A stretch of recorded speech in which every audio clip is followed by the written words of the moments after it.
Welcome to This Explainer. Look, we're going to skip the usual small talk today and jump straight into a really profound, almost philosophical dilemma. It's the kind of thing that, honestly, every single parent, guardian, or mentor eventually wrestles with in the quiet hours of the night. And that is, how do we actually prepare the next generation for the reality of the real world? Okay, let's dive into this. How do you actually secure your child's future? When we think about the years ahead, our minds naturally gravitate towards safety nets. It's human nature. We want to build this giant fortress around the people we love. We save up for college, we stash away emergency funds, we buy the insurance policies. We're biologically hardwired to protect them from hardship. But the source material we're unpacking today absolutely challenges that exact default assumption. It asks us to pause and rethink what a real safety net actually looks like when you stretch the timeline out. Not just for next week or next year, but for an entire human lifetime. Section 1. The Parent's Choice. Our text introduces this idea that every single parent inevitably faces a definitive fork in the road. On one side, you can choose to save money for your child's education and well-being. You stack resources, you build a financial wall, you accumulate capital. Basically, you try to mathematically engineer their safety. But on the other side, you can choose to constantly develop your child's innate abilities, deliberately enabling them to align those abilities with all the vast, unpredictable opportunities out there in the world. Just look at the immense contrast between these philosophies. It's kind of like a tennis match, bouncing back and forth between two completely different worldviews. One is the highly static act of saving a finite resource, hoarding what exists today. The other is this incredibly dynamic, constant development of a human being, giving them the capacity to navigate whatever exists tomorrow. And here is where the text hits the absolute hardest. The outcomes of these two paths are absolute. The former makes your child dependent. The latter makes your child independent. I really want you to let the gravity of that sink in. If their entire foundation is built on a finite pile of cash, well, they're chained to it. When it runs out, they're lost. Think of it like a car that only runs as long as someone else keeps filling the gas tank. But if their foundation is an adaptable skill set, no way. They become their own engine. They literally generate their own fuel. They achieve true independence, fully capable of driving themselves forward regardless of the terrain. Section 2. Capital versus capability.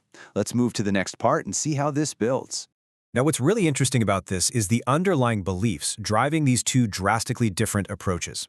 It all comes down to a fascinating psychological matrix.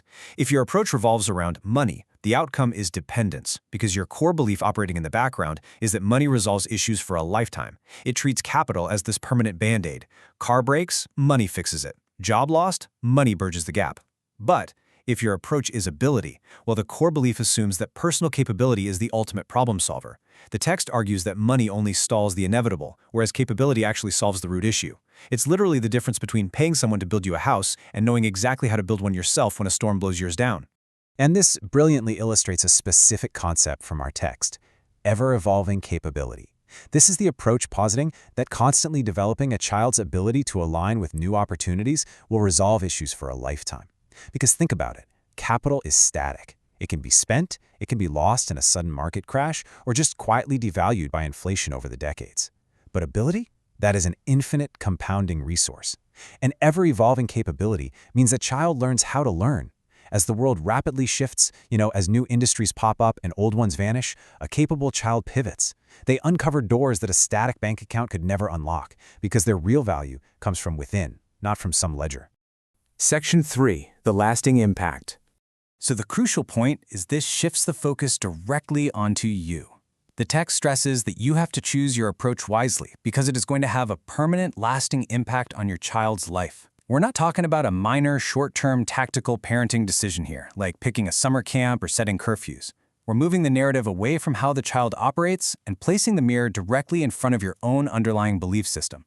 The strategy you choose today is absolutely crucial. It acts as the architectural blueprint for the adult they are going to become tomorrow.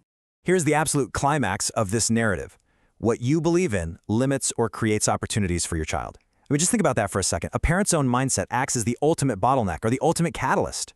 If you genuinely believe that only a trust fund or a savings account or inherited capital secures the future, well, you unintentionally trap your child within the rigid confines of that fund. You're teaching them that safety only comes from an external resource. But if you deeply believe in their internal capability, you create a limitless horizon. You grant them permission to trust themselves, ensuring that their opportunities will scale with their imagination, and for sure not their inheritance. So, which approach will you choose for their lifetime? I really want to leave you with that provocative thought today. Are you busy building a finite reservoir of capital that's eventually going to run dry? Or are you cultivating an ever-evolving capability, deep roots, strong branches, that will sustain them independently no matter what crazy storms the future holds? It's a heavy question, but perhaps the most important one you can ask as you guide the next generation. Thank you so much for joining me for this explainer. I strongly encourage you to look at your own strategy today and see exactly where you might start investing in capability over capital.